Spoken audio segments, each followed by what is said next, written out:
This was a dramatic move by Meta, its first mass layoffs in its 18-year history. So Meta is now laying off 13% of its staff. That is more than 11,000 employees. And a source tells us that Meta instructed all of its employees to not come into the office today and to work from home. The stock is up nearly 8% this morning on that news, as well as the announcement that Meta is taking additional steps to become leaner and more efficient by cutting discretionary spending and extending its hiring freeze through the first quarter. Meta also filed an 8K in which it slightly lowered its expense outlook for 2023 to the $94 to $100 billion range, down from a prior range of $96 to $101 billion. CEO Mark Zuckerberg saying, quote, "I want to take accountability for these decisions and for how we got here. I know this is tough for everyone, and I'm especially sorry to those impacted."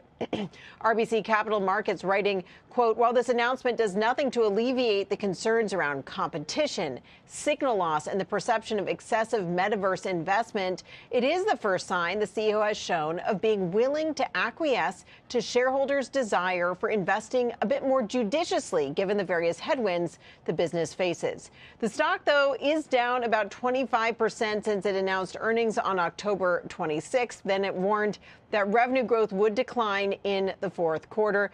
And Meta's market cap is now down to about $270 billion. It was valued at over $1 trillion in June of 2021. Zuckerberg talking in that letter about the need to become more capital efficient and how there will be a meaningful shift in operations and culture, including shifting to desk sharing for people who are out of the office most of the time. So quite a transition here for the company, Morgan.